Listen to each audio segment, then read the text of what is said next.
Hello and welcome to my review of Ghost Rider Spirit of Vengeance, starring Nicolas Cage, Kieran Hines, and Idris Elba. Describing the plot of Spirit of Vengeance is kind of like trying to write a 100-page thesis on an acid trip, but I'm going to do my best. It centers on Johnny Blaze, played by Nicolas Cage, who has held the Ghost Rider curse for quite a long time and figures out a way to lift it. This group of monks will lift his curse if he manages to protect this young boy and his mother from the devil, who wants to pretty much put his soul into the young boy to be his new vessel, therefore turning the young man into the Antichrist.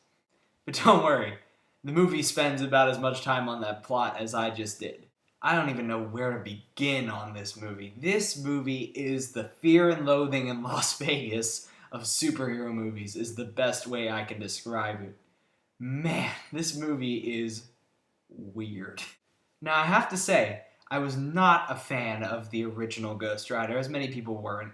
It was just so contrived. It was the typical superhero film, but it didn't use any of its elements or do anything well at all, particularly. It was just generic superhero film number 5, and it failed on pretty much all levels.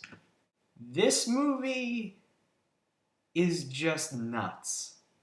Now let's get into why that is. The two young gentlemen that directed this movie are named Mark Neveldine and Brian Taylor. They previously brought us Crank and Crank 2, which I have not seen, and Gamer.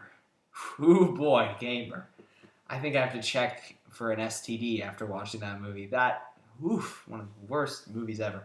But anyways, these two are just, without a better term, batshit nuts. These are the craziest directors I've ever seen. In fact, this is this review filmed by Mark Neveldine and Brian Taylor. Hey guys, I just saw Ghost Rider. It was awesome. Get the idea? I've never seen directors so crazy with the camera. It's just unbelievable. And I'm not even talking about the camera work, which is Daredevil. I'm just talking about just static scenes. There could be two people talking, and these guys will have the camera wobbling all over the place and flying on roofs. I wouldn't be surprised if the camera became a villain in this movie that Ghost Rider had to fight, just because it was constantly shifting all over the place. I thought it was possessed. It was ridiculous. These guys just, it's a huge amount of style.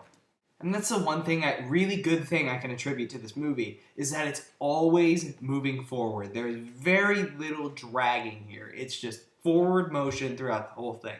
The rest of the package is just so brilliantly bad that it's just hilarious.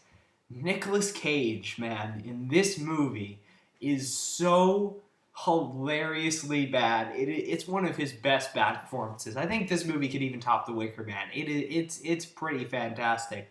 There is a scene in this film that is some of the hammiest Nicolas Cage acting you will ever see. I literally thought he turned into a damn Looney Tune. I'm ridiculous. I'm ridiculous. It's ridiculous. There's this, it's when he's basically interrogating somebody, and he's trying not to transform into the Ghost Rider. He just starts moving like this and doing weird faces because he's turning into the Ghost Rider. And he just has this great, straight, sarcastic monotone that's just excellent. He never seems to get a line just right. He always has to go 10 feet over the top of how the line is supposed to be said. And he is a wonder to behold in this film. I have to say, this is one of the best bad Nicolas Cage performances that's come around in forever. And the rest of the acting, not really much to mention. Johnny Whitworth gets a character named Blackout, who's a really lame villain. He's just a guy who touches things and it decays. And man, it's lame. And the rest of the actors, just not worth mentioning, really. Other things about this movie. Okay, I'm really sorry I'm not really giving you guys a coherent review, but this is not really a coherent movie. Neveldine and Taylor just overshadow the story with just all this crazy style, as does Nicolas Cage with his crazy acting. The action scenes in the film are okay. There's a lot of style involved. There's a lot of this crazy camera work going on, and that's pretty cool. And the action scenes are certainly better than the incredibly stiff ones in the first film. But Ghost Rider's just a stiff superhero to begin with. He just kind of stands there and whips his chain around and doesn't really do much. So he's not really a fun superhero to watch in combat, and the directors can't really do a whole lot for that. Overall, I have to say the crazy, insane style of Ghost Rider Spirit of Vengeance numbs you to the horrible storytelling and acting this film provides. Nothing about this movie is particularly good, but I gotta say, it was damn worth a good laugh, and it was fun to watch, I have to say.